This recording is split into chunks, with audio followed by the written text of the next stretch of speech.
ఈ కీర్తనల గ్రంథంలో వ్రాయబడిన పాటలు ఇవి భక్తుల జీవితాలలో నుండి వచ్చిన అనుభవాలు, వారి హృదయపు లోతుల్లో నుండి వచ్చిన దేర్ ఎక్స్ప్రెషన్స్, వారి హృదయంలో ఉన్న ఆనెస్ట్ కాన్వర్జేషన్స్, దేవునితో వారు చేసుకున్న వారు పలికిన మాటలు, లేదంటే దేవునికి వారిచ్చిన నిబంధన, లేదంటే దేవుని నుండి వారు పొందుకున్న వాగ్దానాలు, దేవుని స్తుతించేటప్పుడు వారు హృదయపూర్వకంగా పాడిన పాటలు. కాబట్టి కీర్తనల గ్రంథంలో వ్రాయబడిన ఈ మాటలు ఖచ్చితంగా ప్రతి విశ్వాసిని బలపరిచేవిగా ఉంటాయి. దేవుని వాక్యము మన ఆత్మకు ఆహారము, మన ఆత్మకు బలము. ఆకలి అవ్వగానే ఫ్రిడ్జ్ దగ్గర పరిగెడతాం కదా, ఆకలి అవ్వగానే డైనింగ్ టేబుల్ దగ్గరికి వెళ్తాం, ఆకలి అవ్వగానే ఇంట్లో స్నాక్స్ ఏమైనా ఉన్నాయని వెతుక్కుంటూ ఉంటాం. కొన్నిసార్లు ఆత్మీయంగా కూడా మనకు అర్థమైపోతూ ఉంటుంది, నేను ఆత్మీయంగా బలంగా లేను. అది మనకి ఎవరు చెప్పక్కర్లేదు.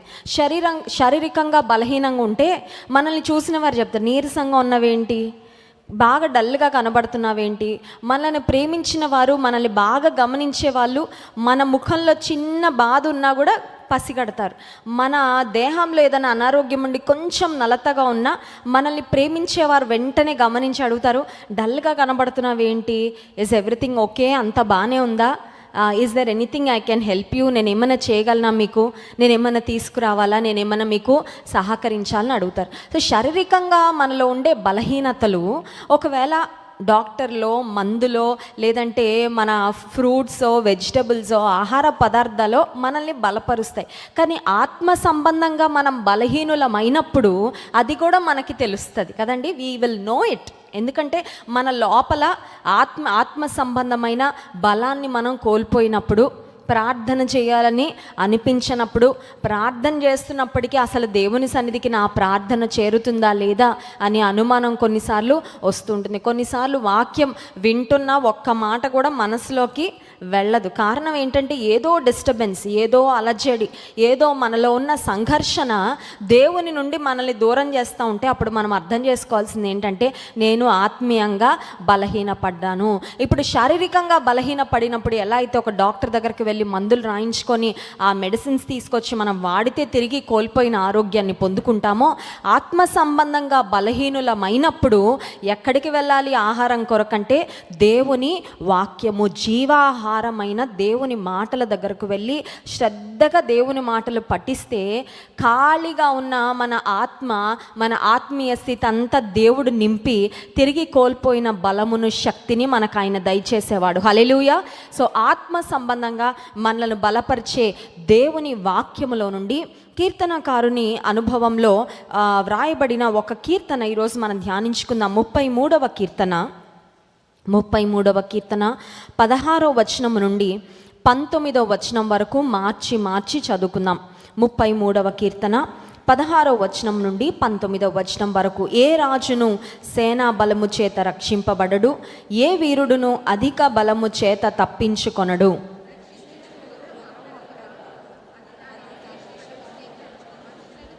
వారి ప్రాణమును మరణం నుండి తప్పించుటకును, కరువులో వారిని సజీవులనుగా కాపాడుటకును,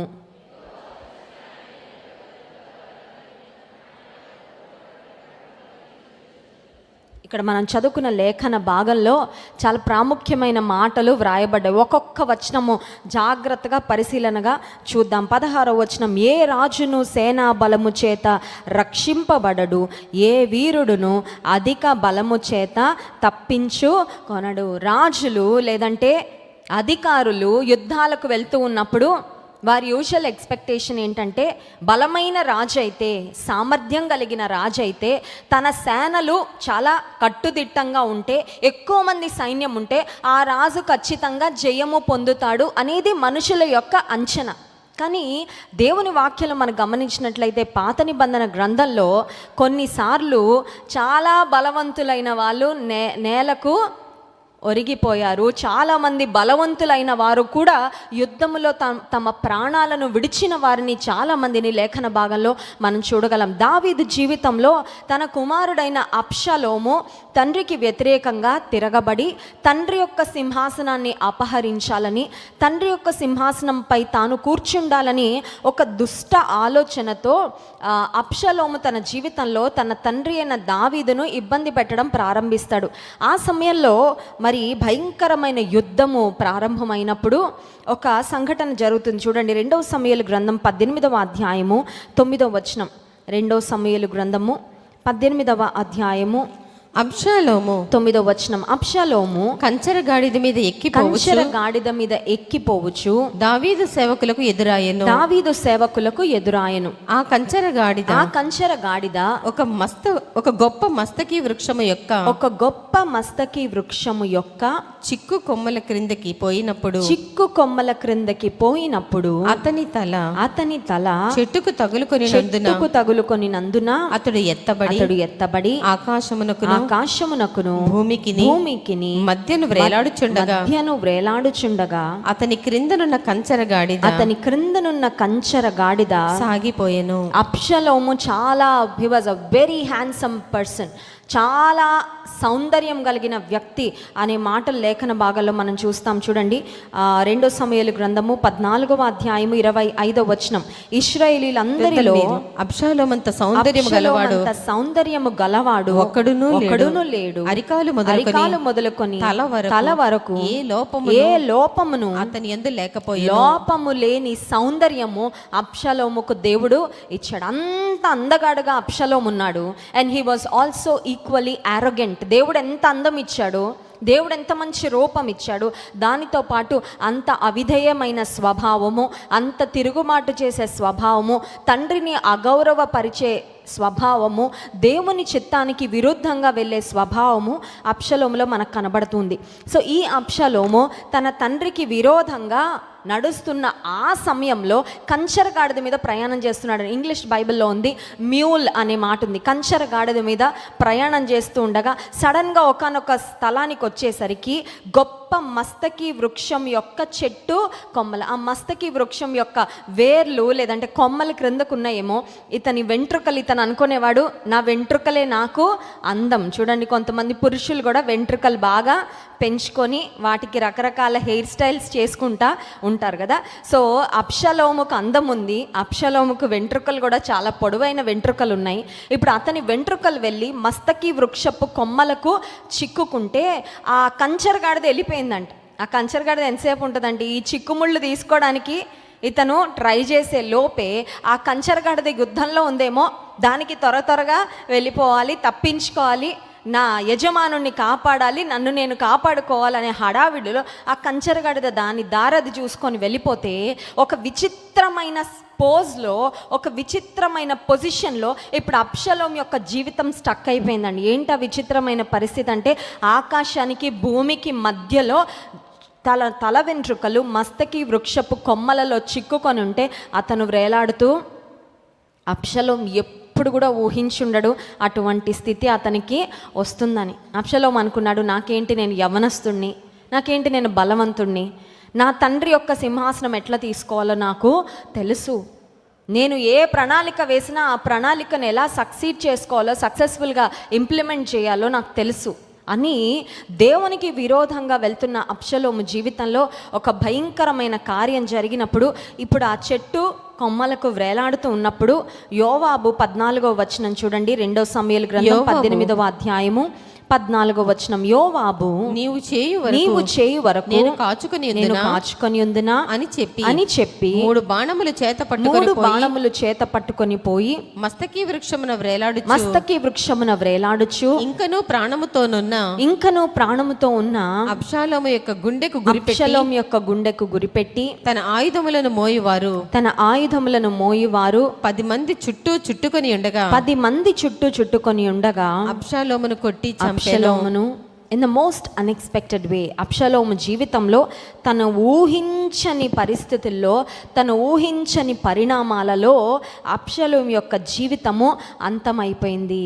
అబ్షలోము జీవితము అంతమవుతుందని ఆనాడు ఉదయం లేచినప్పుడు అబ్షలోము అనుకొని ఉండడండి. ఆయన అనుకుంటాడు, ఇంకా బ్రతకడానికి చాలా సంవత్సరాలు ఉన్నాయి, నాకు ఇంకా యవ్వన కాలంలోనే ఉన్నాను, నాకు చాలా మంచి ఆరోగ్యం ఉంది, చాలా మంచి శక్తి ఉంది, బలం ఉంది, నా మైండ్, నా బ్రెయిన్ కూడా చాలా షార్ప్గా పనిచేస్తుంది, నా చుట్టూ నాకు సహకరించేవారు ఉన్నారు అని అబ్షలోము అనుకున్నప్పటికీ అతని జీవితము, అతనితో ఉన్న సేనలు, అతనితో ఉన్న పరివారము, అతని దగ్గర ఉన్న ఆయుధాలు ఏవి కూడా అక్కరకు రాలేకపోయాయి. ఇందాక మనం చదివాం కదా కీర్తనల గ్రంథం 33వ కీర్తన 16వ వచనం, ఏ రాజును సేనా బలము చేత రక్షింపబడడు, ఏ వీరుడును అధిక బలము చేత తప్పించుకొనడు, రక్షించుటకు గుర్రము అక్కరకు రాదు, అది దాని విశేష బలము చేత మనుషులను తప్పింపజాలదు.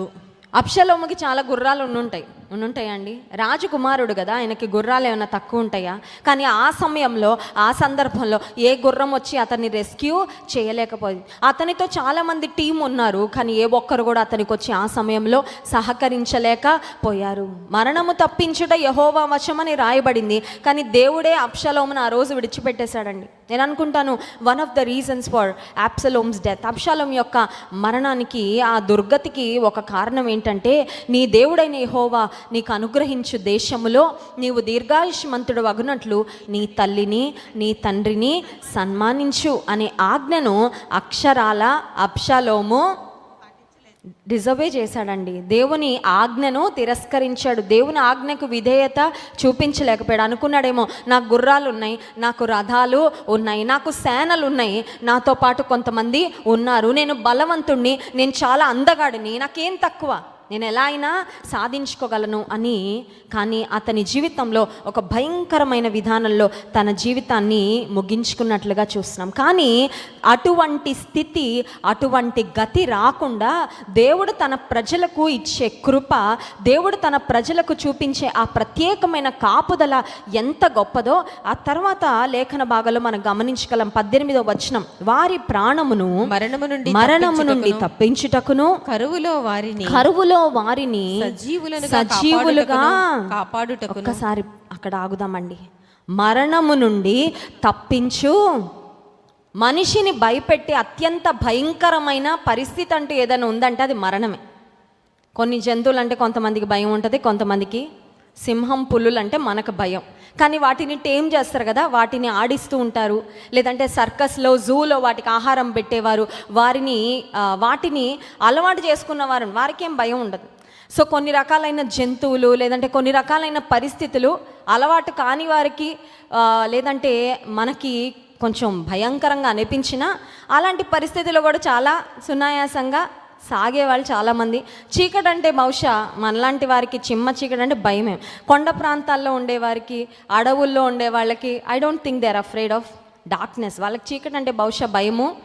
బాణాలంటే, యుద్ధాలంటే ఒకవేళ మనకి భయమేమో, కానీ ఆల్రెడీ యుద్ధ రంగంలో నైపుణ్యత కలిగి యుద్ధాలు ఎప్పుడు చేసే వాళ్ళకి పెద్ద భయం. ఆర్మీలో ఉండే వాళ్ళకి యుద్ధాలంటే భయం ఉండదు, ఎందుకంటే వాళ్ళు already they are equipped and they are prepared, దాని కొరకు వారు సిద్ధపడి ఉంటారు. కానీ ప్రతి మనిషి భయపడేదంటూ ఏదైనా ఉందంటే ప్రతి మనిషి ఖచ్చితంగా మరణానికి భయపడతారు. దేవుని వాక్యం సెలవిస్తుంది, వారి ప్రాణమును మరణము నుండి తప్పించుటకు. రెండవదిగా మనిషి దేనికి భయపడతాడంటే క్షామానికి భయపడతాడండి, కరువుకి. ఎందుకంటే కరువు వచ్చిందంటే ఇంకా తినడానికి ఏమీ ఉండదు. కాబట్టి బైబిల్ గ్రంథంలో రూతు గ్రంథం 1వ అధ్యాయం 1వ వచనంలో మనం చదివినట్లయితే, నయోమి యొక్క కుటుంబము వారు బెత్లెహేము ప్రాంతము నుండి మోయాబు ప్రాంతానికి వెళ్ళడానికి కూడా గల కారణం అది.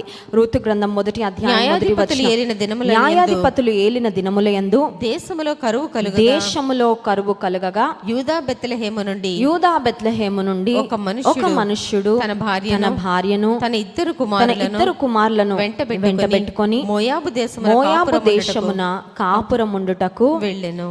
ఎలీమెలెకు, నయోమి, వారి ఇద్దరు కుమారులైన మహలోను, కిల్యోను, నలుగురు బెత్లెహేములో కరువు వచ్చింది. కరువు లేని చోటికి వెళ్ళిపోదాం. కరువు లేని చోట దేవుడు ఉన్నాడా లేదా, దేవుని ఆరాధించేవారు ఉన్నారా లేదా, దేవుని మందిరాలు ఉన్నాయా లేవా, అవేం అక్కర్లా, ఫుడ్ దొరికితే చాలు. ఎందుకంటే ఫుడ్ ఉంటే బ్రతుకుతాం. చాలాసార్లు మనం కూడా దేవుని ప్రక్కన పెట్టేసి భౌతిక పరమైనవి ఇవి ఉంటే చాలు మా సర్వైవల్కి. మంచి మెడికేషన్ ఉందా, లేదంటే మంచి హాస్పిటల్ ఉందా, మంచి ఫుడ్ తింటున్నామా లేదా, అవన్నీ ఓకే. కానీ దేవుని కృప లేకపోతే, దేవుడు ఆయుష్ ఇవ్వకపోతే, ఎంత పర్ఫెక్ట్ కండిషన్స్లో ఉన్నా ఒక వ్యక్తి జీవితం సడన్గా ముగించబడిపోతుంది. ఇక్కడ మనం గమనించినట్లయితే ఎలీమెలెకు, నయోమి, తన ఇద్దరు కుమారులు మహలోను, కిల్యోను బెత్లెహేము ప్రాంతంలో కరువు వచ్చిందని మంచి ఆహారం తిని మంచిగా బ్రతుకుదామని ఎక్కడికి వెళ్ళిపోయారంటే మోయాబుకు అన్య ప్రాంతానికి, అన్య ప్రదేశానికి. దేవుడు లేడు, ఫుడ్ ఉంది, పదండి. అక్కడికి వెళ్ళిన తర్వాత ఏం జరిగిందంటే నలుగురుగా వెళ్ళారు, నయోమి ఒక్కటే మిగిలిపోయిందండి. భర్తను కోల్పోయింది, 2 కుమారులను. అప్పుడు నయోమికి అర్థమై ఉంటుంది, కరువులో ఒకవేళ బక్క చిక్కిపోయిన అయినా ఇక్కడ సర్వైవ్ అయ్యే వారమేమో. ఫుల్గా కడుపు నిండా ఆహారం లేకపోయినా బెత్లెహేంలో మిగిలుంటే కరువులో ఎంతో కొంత ఆహారంతో వీ వుడ్ హ్యావ్ సర్వైవ్డ్. కానీ ఆహారానికి ఆశించి క్షేమకరమైన పరిస్థితులు ఎక్కడో ఉన్నాయని దేవుని సన్నిధిని విడిచిపెట్టి వెళ్ళిపోయామే, ఈరోజు ప్రాణమే లేకుండా పోయిందే అని ఖచ్చితంగా నయోమి మోయాబుకు వెళ్ళిన తర్వాత తన జీవితంలో రిగ్రెట్ అయ్యి ఉంటుంది. కానీ ఇంకా పరిస్థితులు మారవుగా. తన ప్రాణాన్ని కోల్పోయిన భర్త కానీ 2 కుమారులు కానీ తిరిగి రారు. కానీ దేవుని వాక్యం సెలవిస్తున్న అద్భుతమైన వాగ్దానము 33వ కీర్తన 18వ వచనం, కరువులో వారిని సజీవులుగా కాపాడు. కరువు వచ్చిందా నీ జీవితంలో? Maybe you are going through a famine in your life. Famine అంటే దేశంలోనే రాక్కర్లా, రాజమండ్రిలో రాక్కర్లా, కొన్నిసార్లు ఇంటిలో ఆర్థిక సంబంధమైన సమస్యల వలన, గడ్డు సమస్యల వలన ఒక కరువు లాంటి పరిస్థితి వస్తుందండి. చేతి నిండా ధనం లేకపోవడం, కడుపు నిండా ఆహారము తినలేని పరిస్థితి, ఏదన్నా చేయాలన్నా, ముందుకు వెళ్ళాలన్నా డబ్బులు లేవండి, ఏం చేయాలో అర్థం కావట్లేదు. కరువులో కూడా దేవుడు సజీవులుగా కాపాడేవాడు, పోషించేవాడు, నడిపించేవాడు, సంరక్షించేవాడు. 19వ వచనం, యెహోవా దృష్టి ఆయన యందు భయభక్తులు గలవారి మీదను, ఆయన కృప కొరకు కనిపెట్టు వారి మీదను నిలుచుచున్నది. ఈ మధ్యాహ్న కాల సమయంలో ఒకవేళ నీ జీవితంలో కరువు గుండా వెళ్తున్నావేమో, ఒకవేళ నీ ప్రాణానికి హాని చేయాలని కొంతమంది వ్యక్తులు, లేదంటే నీ చుట్టూ ఉన్న పరిస్థితులు హోప్లెస్గా ఉన్నాయేమో, నీవు నేను చేయాల్సింది ఒకటే, ఆయన కృప కొరకు కనిపెడితే, ఆయనపై మన దృష్టిని నిలిపితే, దేవుని ఆశ్రయిస్తే, దేవుని మీద ఆధారపడితే మన ప్రాణాన్ని మరణము నుండి తప్పించేవాడు. అంత మాత్రమే కాదు, కరువులో సజీవులుగా మరణం తప్పించగలిగిన దేవుడు ఒక్కడేనండి. హల్లెలూయా. ఏది కాదు, నో వన్ ఎల్స్. ఎవరి చేతిలో లేదది.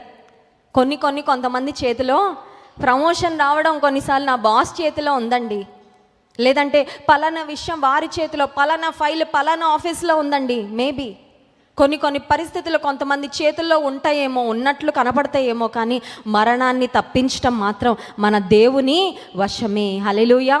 పౌలు భక్తుడు తన జీవితంలో దేవుని సేవ పరిచర్య ఘనంగా ఆయన చేస్తూ ఉండగా ఆయన సేవలో సామాన్యమైన సమస్యలు ఎదుర్కోలేదు.